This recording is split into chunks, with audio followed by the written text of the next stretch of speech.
The Academy of Corvash Prime had stood for 3,000 cycles, untouched, unbeaten, unconquered. Its walls were forged from compressed neutronium, its reputation built on the broken spirits of countless cadets who dared to believe they could survive its trials.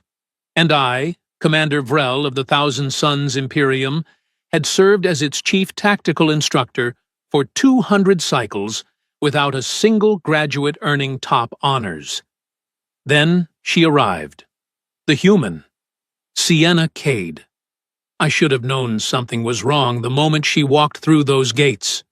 Humans were supposed to be soft, fragile things. The preliminary reports described them as emotional creatures who cried over fictional stories, and adopted creatures that could kill them. Pets, they called them.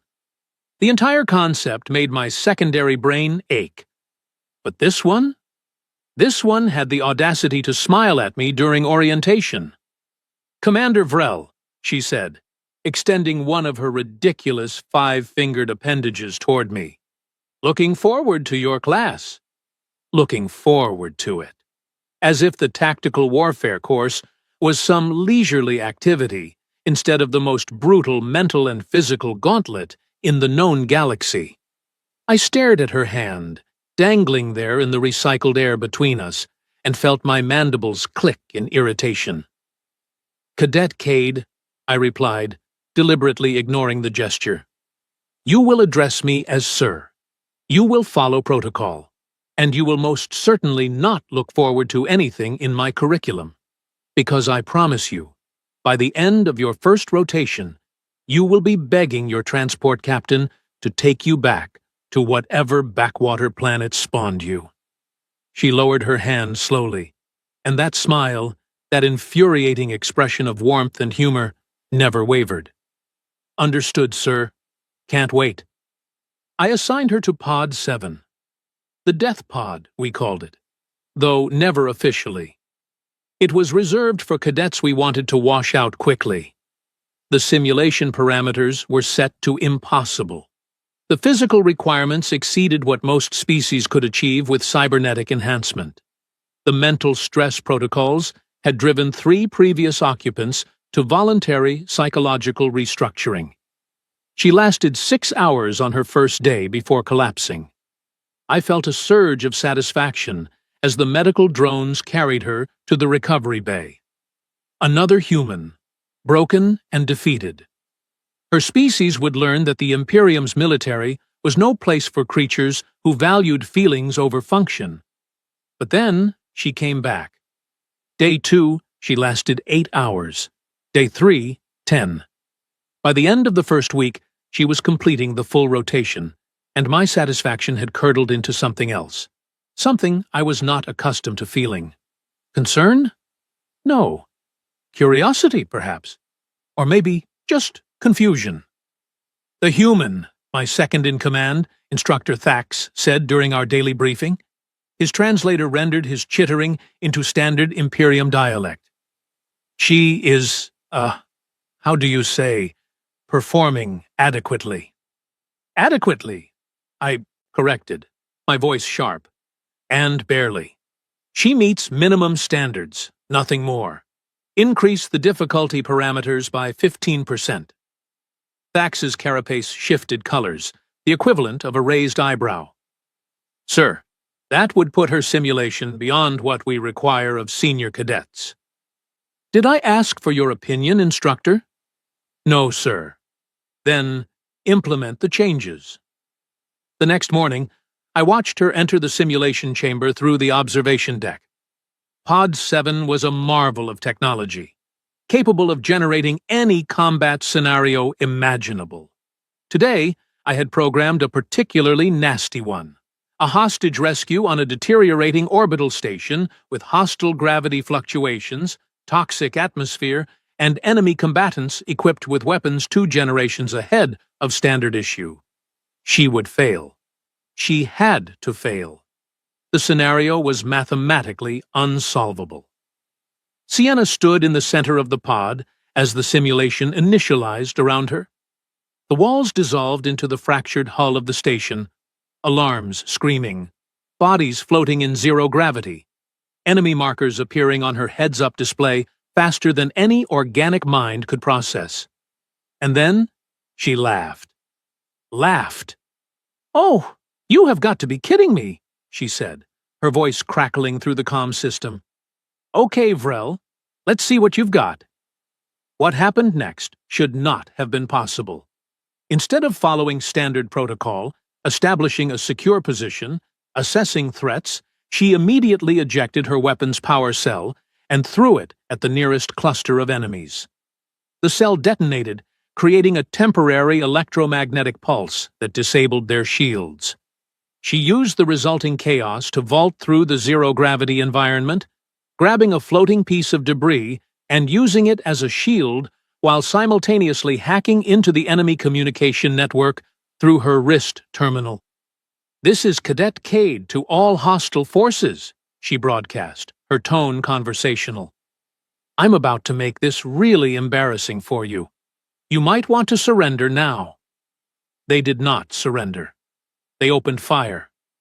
She twisted through the incoming barrage with movements that defied what I knew about human physiology. Later, I would learn that humans possessed something called proprioception, an unconscious awareness of their body's position in space. Combined with their remarkably fast neural processing for a biological species, it allowed for reactive movements that seemed almost precognitive. But in that moment, watching her navigate certain death like it was a recreational activity, I could only stand there, all four of my eyes wide, my translator struggling to form words. She completed the scenario in 22 minutes. The previous record, held by a Kronar berserker with military-grade augmentation, was 41 minutes.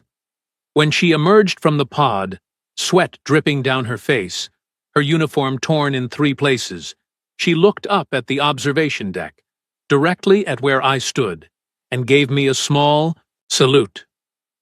"How'd I do, sir?" I said nothing. I could not trust my voice not to betray the alien emotion churning through my neural clusters. That night, I reviewed the footage 17 times. Each viewing revealed new impossibilities.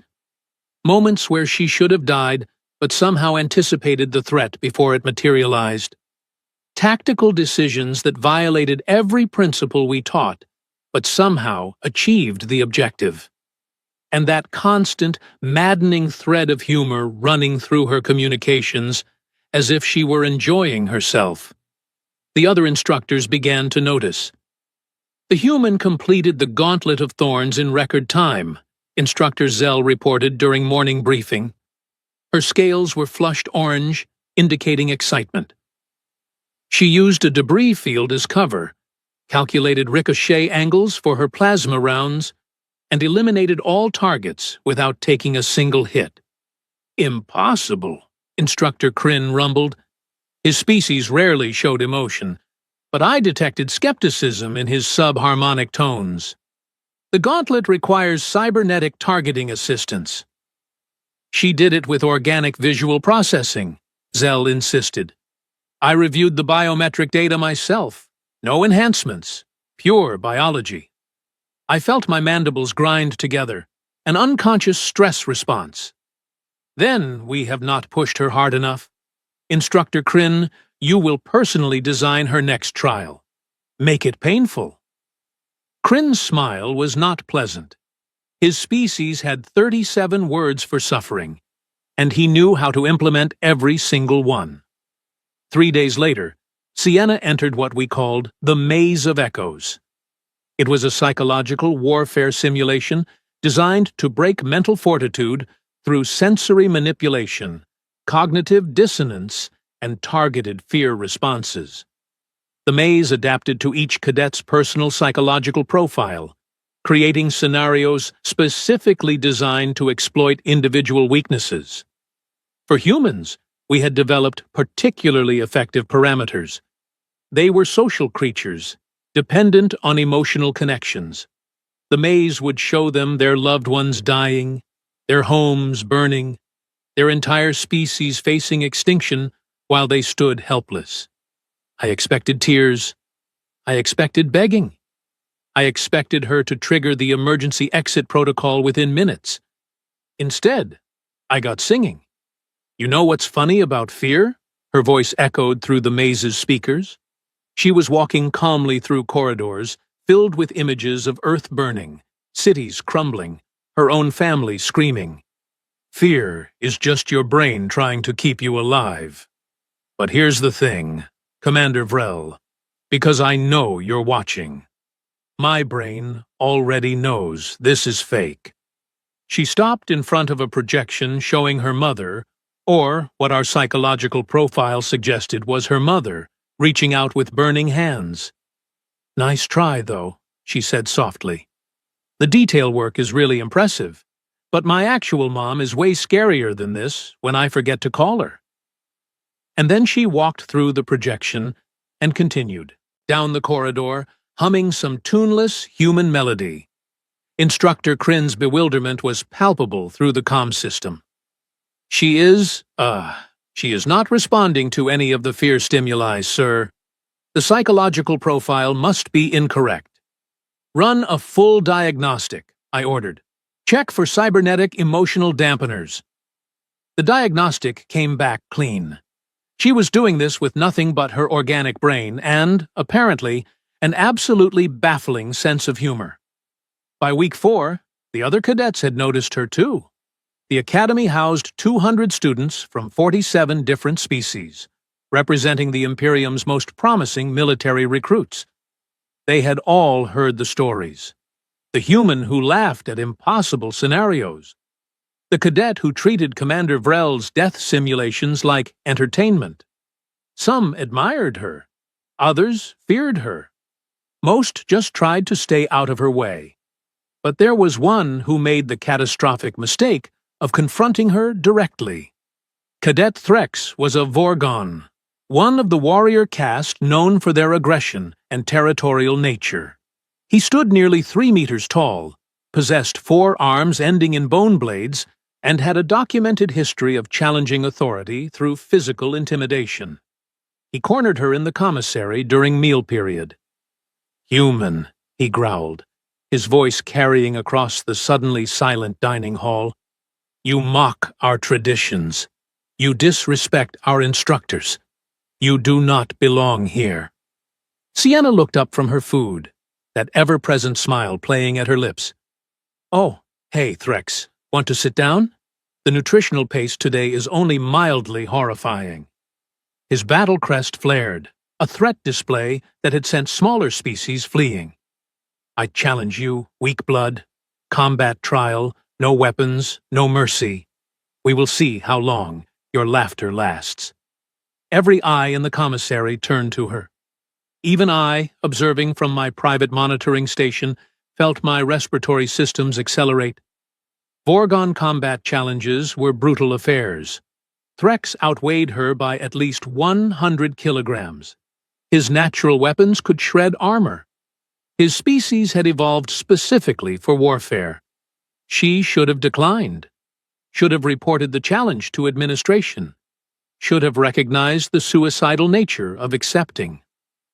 Instead, she stood up, wiped her mouth with the back of her hand, and said, "Sure, but I'm finishing my lunch first. This paste really grows on you." The combat arena was filled to capacity within the hour. Word had spread through the academy like a viral program. The human who could not be broken was going to fight Threx the Destroyer, who had never lost a challenge. I took my place in the instructor's observation box, telling myself I was only there to ensure proper protocol. Not because I was curious, not because some illogical part of my neural network wanted to see if she would survive. They faced each other in the center of the arena. Threx, in his full warrior regalia, battle crest fully extended, all 4 arms, flexed and ready. Sienna, in her standard cadet uniform, looking impossibly small and fragile. "Any last words, human?" Threx asked. She tilted her head, considering. "Yeah, actually. Do you know what humans are really, really good at?" He did not answer, already moving, closing the distance between them with the speed of a predator. Adapting, she finished. And then she did something I had never seen in 200 cycles of observing combat trials. She ran away. Not fled. Not panicked. She ran with purpose, using the arena's obstacles, forcing Threx to follow her through tight spaces where his size became a disadvantage. And while she ran, she talked. "See, the thing about humans," she called out, vaulting over a barrier while Threx smashed through it, "is that we're not the strongest, or the fastest, or the toughest, but we're incredibly stubborn." He swung at her with 2 arms simultaneously. She ducked, rolled, came up already moving. And we learn really, really fast. The fight lasted 18 minutes. By the end, Threx was exhausted, heaving for breath, his swings becoming wild and uncoordinated. Sienna had barely broken a sweat. She had not landed a single strike, but she had not needed to. She had simply worn him down. When he finally collapsed, too exhausted to continue, she walked over and extended her hand. That same gesture she had offered me on the first day. "Good fight," she said. "Want to grab some of that terrible nutritional paste?" "I'm buying." Threx stared at her hand for a long moment. Then, something remarkable happened. He laughed, a deep, rumbling sound that started in his thorax and rolled through the arena. "You are insane, human," he said, grasping her wrist in the Vorgon gesture of respect. "But I like you." That night, I found myself unable to enter regeneration sleep. Instead, I replayed the day's events, analyzing them from every angle. The human, Sienna Cade, had not just survived. She was thriving. And more disturbingly, she was changing the academy itself. Cadets who had never spoken to each other were forming training groups. Species with documented historical conflicts were working together. And at the center of it all was this small, fragile human with her impossible smile and her even more impossible results. I made a decision. The next morning, I called her to my office. She entered with that characteristic confidence, standing at attention, but somehow making it look casual. "You wanted to see me, sir?" "Cadet Cade," I began, my translator carefully modulating my tone to convey what I hoped was authority. "In 4 days, the Academy will host the Crucible." Her expression shifted slightly. Even she knew what that meant. The Crucible was the Academy's ultimate trial, a 5-day combat simulation that tested every skill, every limit, every breaking point. It was typically reserved for final cycle cadets, and even then, the failure rate approached 60%. "You are a first cycle cadet," I continued. "By all regulations, you should not be eligible for another 2 cycles. However, I am making an exception." Something flickered across her face. For the first time since meeting her, I saw doubt. "Sir, I appreciate the confidence, but this is not a request, cadet. This is an order. You will participate in the Crucible. And I promise you, everything you have experienced so far has been preparation for this. The Crucible does not care about your humor, your adaptability, or your stubborn human nature. It will test the core of who you are, and it will find you wanting." She was quiet for a moment. Then that smile returned, but this time it looked different. Harder. More determined. "Understood, sir. When do I start?" "In 4 days. Use your time wisely. Dismissed." She saluted and turned to leave. But at the doorway she paused. "Commander Vrel?" "Yes, cadet?" "Thank you." I wanted to tell her not to thank me, that I was setting her up for the most brutal failure of her life, that the Crucible had broken cadets twice her size and experience, that she should be terrified, not grateful. But she was already gone, and I was left alone in my office, wondering for the first time in 200 cycles if I had made a terrible mistake. Or perhaps, just perhaps, if she was going to do something impossible once again. The 4 days before the crucible passed like a countdown to an execution. I told myself I was simply observing standard protocol, monitoring a high-risk cadet's preparation. That was why I checked the training room logs 17 times per cycle. That was why I reviewed her nutritional intake reports. That was why I found myself standing outside the observation deck at odd hours, watching her run solitary drills. It was definitely not concern. Instructors did not feel concern for cadets who were foolish enough to accept impossible challenges. Sienna spent those days differently than I expected.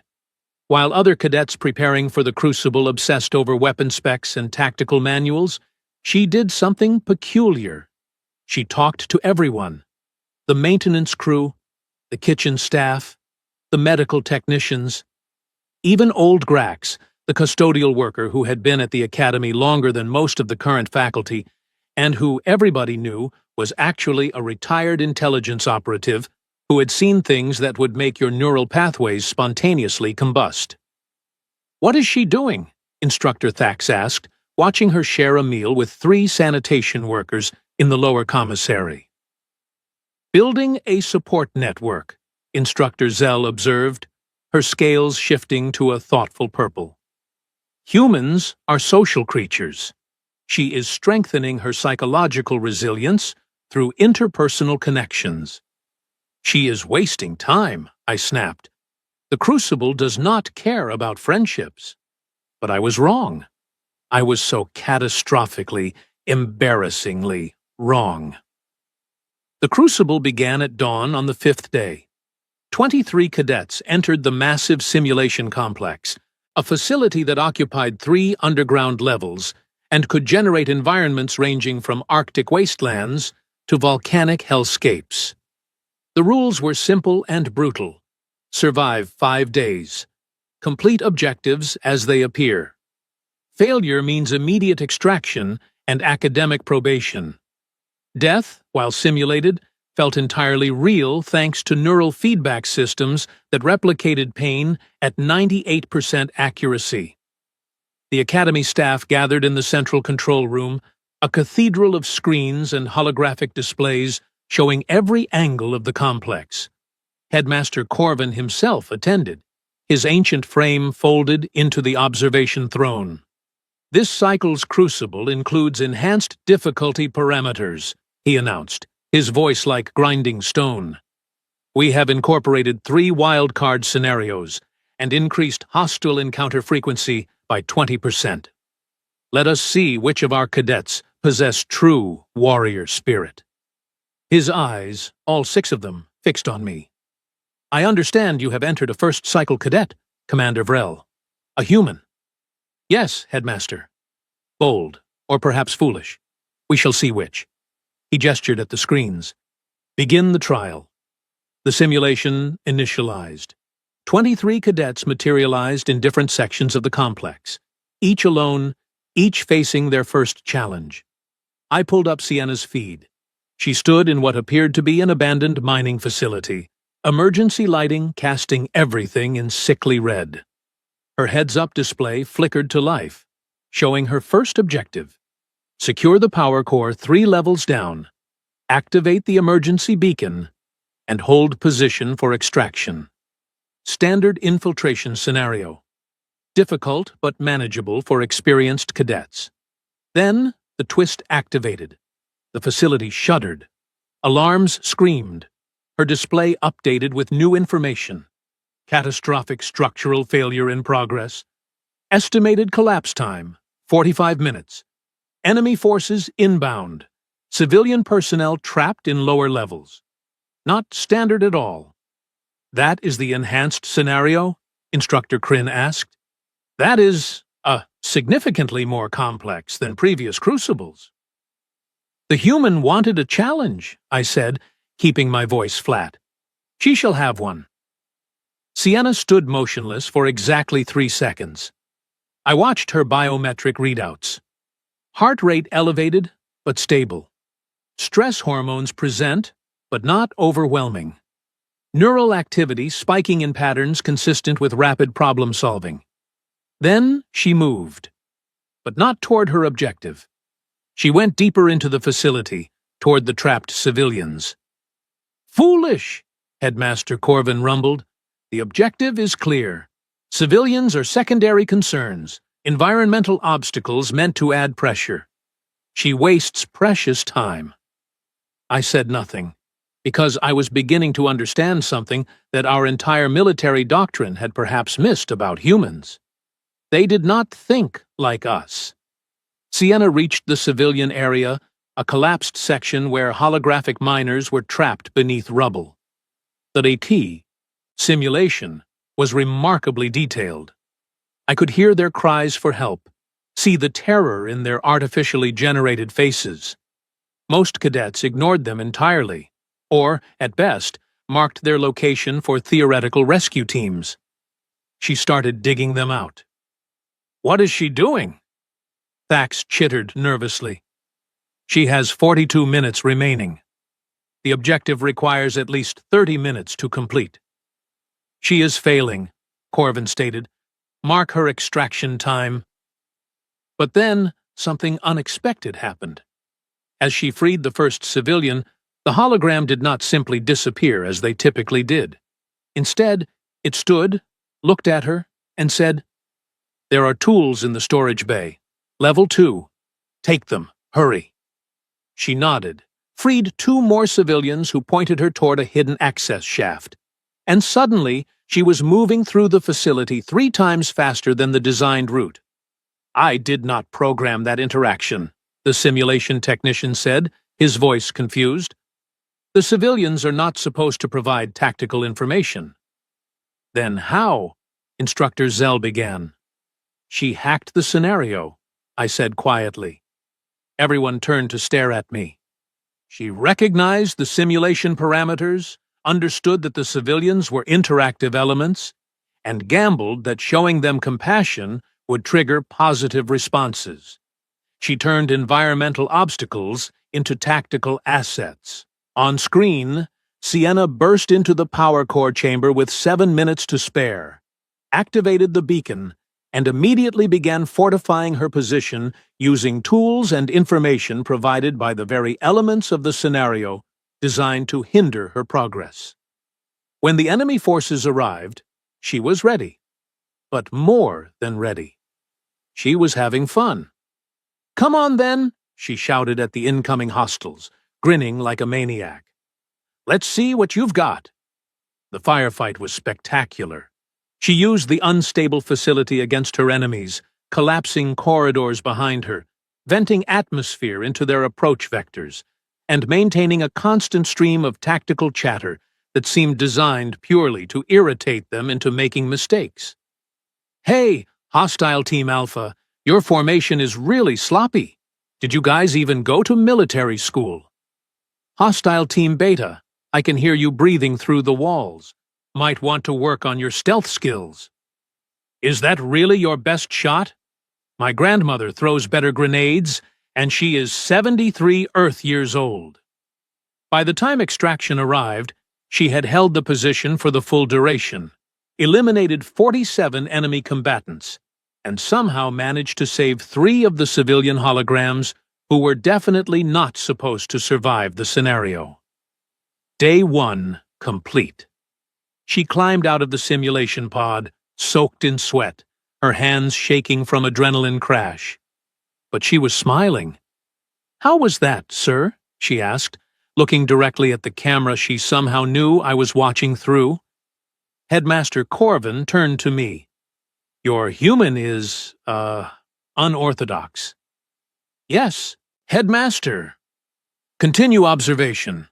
I wish to see if this is luck or capability." It was not luck. Day 2 threw a hostage negotiation scenario at her, a situation where armed extremists held 50 civilians in a transit station. Standard doctrine required careful psychological manipulation, tactical positioning, and, if necessary, overwhelming force. She walked in the front door, unarmed, hands raised, and started talking. For 6 hours. She negotiated with the extremists, learned their grievances, found common ground, and somehow, impossibly, convinced them to release all hostages peacefully. When the simulation ended, the terrorist leader AI literally hugged her and thanked her for listening. "That has never happened," the simulation technician said, his voice filled with awe. "In 3,000 cycles of running that scenario, not once has anyone achieved a non-violent resolution." Day 3 was a survival scenario in Arctic conditions with limited supplies and hostile wildlife. She built shelter, established water purification, created rudimentary fishing equipment from spare parts, and spent her evenings singing songs to keep morale up. Her morale. She was alone in a frozen wasteland, but she sang anyway. Day 4 nearly broke her. The scenario was psychological warfare.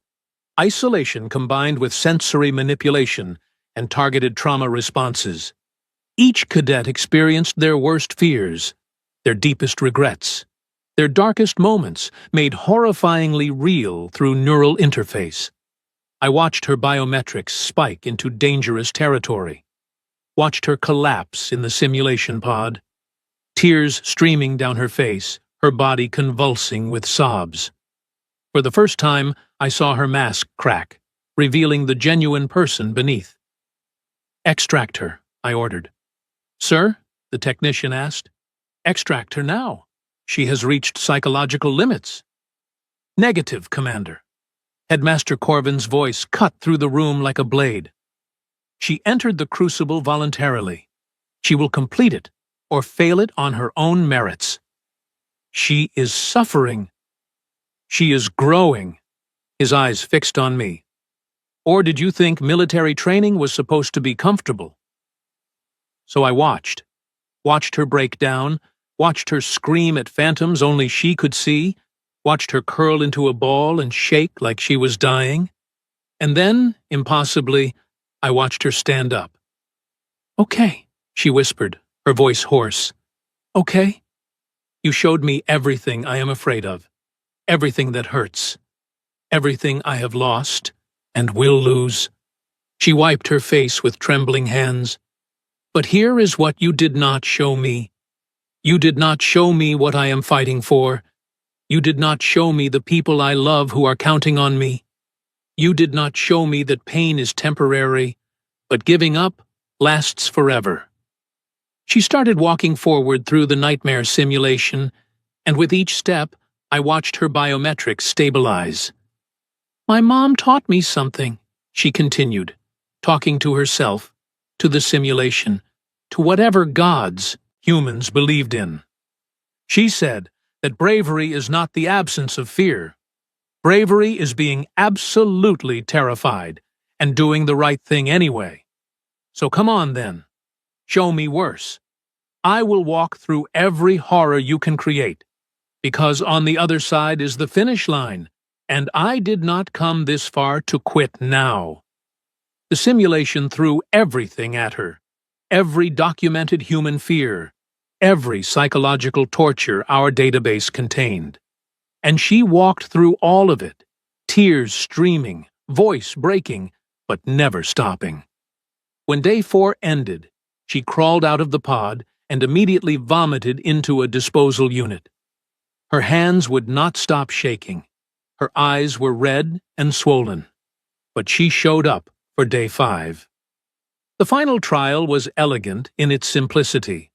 A straightforward combat scenario against overwhelming odds.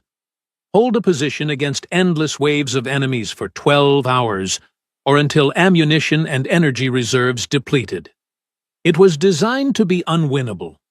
The point was not to succeed, but to demonstrate how long a cadet could fight before inevitable defeat. Sienna lasted 30 minutes before her ammunition ran out. 45 minutes before her energy shields failed. At the 1-hour mark, she was fighting with improvised melee weapons and pure determination. At 2 hours, she was using her bare hands, and she was still laughing. "Is that all you have got?" She screamed at the advancing enemy forces, blood streaming from a dozen wounds that the neural feedback made feel entirely real. "Come on! My academy instructors are scarier than you!" In the control room, nobody spoke. We simply watched this impossible human refuse to stay down, refuse to surrender, refuse to quit, even when continuation was mathematically pointless. At hour 3, she could barely stand. At hour 4, she was crawling. At hour 5, she was simply laying in her defensive position, no longer moving, but her eyes were still open, still tracking enemy movements. "Extract her," Headmaster Corvin ordered quietly. "She has proven her point." The simulation ended. Medical teams rushed to the pod as she emerged, helping her stumble toward the medical bay. But before they could take her away, she looked up at the observation window. And she saluted. Not a regulation salute. A sloppy, exhausted, barely coordinated gesture. But a salute nonetheless. I found myself standing, my hand moving to return it before I consciously realized what I was doing. "Extraordinary," Headmaster Corvin said. "In 3,000 cycles, I have never witnessed such determination, such refusal to accept defeat." He turned to me. "You were correct to challenge her, Commander Vrel. She has taught us all something today." "What is that, Headmaster?" "That perhaps we have been measuring strength incorrectly. We focus on physical capability, tactical efficiency, ruthless pragmatism, but we forget that sometimes the strongest warriors are not those who win easily, but those who refuse to stop fighting even when victory is impossible." The other cadets completed their crucibles over the following hours. Some passed, some failed, all were changed by the experience, but none matched what Sienna had accomplished. When the final rankings were posted, her name sat at the top despite being a first-cycle cadet. The other students gathered around the board in stunned silence. "How?" Threx asked, genuinely confused. "She is so small, so weak physically. How did she beat all of us?" I found myself speaking before I could stop myself. "Because while you were trying to beat the crucible, she was trying to survive it. There is a difference. One approach seeks victory, the other refuses defeat. Sometimes the second is more powerful." 3 days later, fully recovered from the medical bay, Sienna was called to an assembly in the Grand Hall. The entire academy attended. Students, instructors, support staff, even old Grax who never attended anything. Headmaster Corvin stood at the podium, ancient and imposing. "Cadet Sienna Cade, step forward." She walked to the center of the hall, still moving a bit stiffly from her injuries, her uniform perfectly pressed despite everything. "In 3,000 cycles of operation," Corvin began, "this academy has produced some of the finest military minds in the Imperium. Warriors, strategists, leaders. But rarely do we encounter someone who redefines our understanding of what those words mean." He held up a medal, a small piece of metal that carried immense weight. The Star of Excellence, awarded to fewer than 20 cadets in the Academy's entire history. "You have demonstrated courage, creativity, resilience, and something we rarely see in military training. You have demonstrated hope. The belief that even in impossible situations, there is a path forward if you refuse to give up searching for it." He placed the medal around her neck. The hall erupted in applause, but I noticed she looked uncomfortable with the attention. "However," Corvin continued, and the hall fell silent again, "you have also demonstrated a complete disregard for protocol, a tendency toward insubordination, and a troubling habit of treating serious military exercises as personal entertainment. Oh no.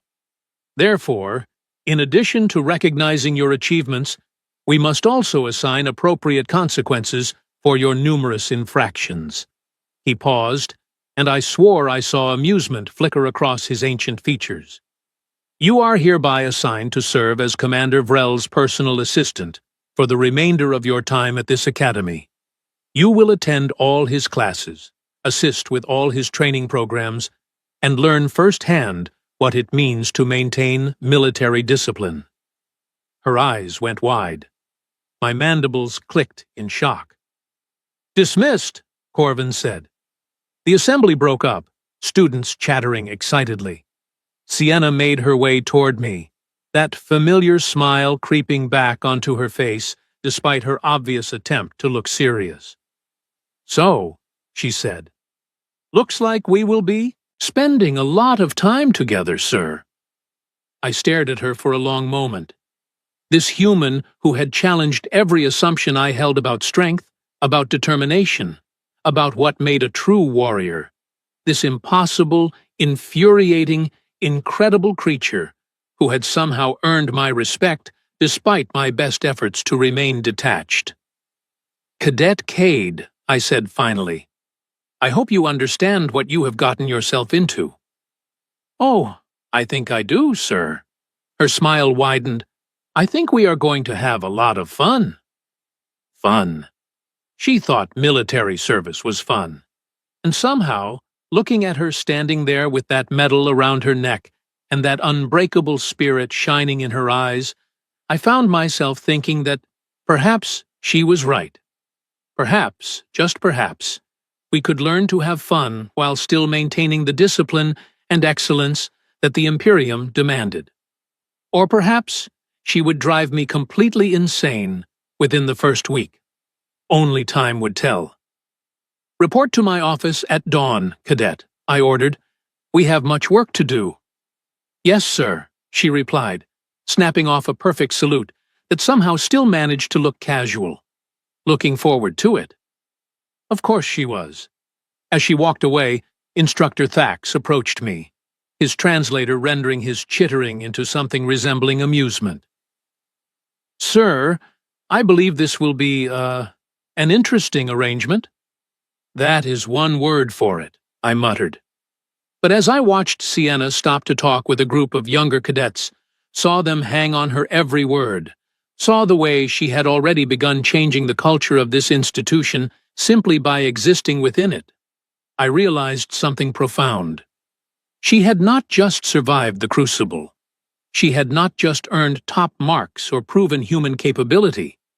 She had broken the Academy's rules, shattered its assumptions, and rebuilt them into something better, something stronger, something more resilient.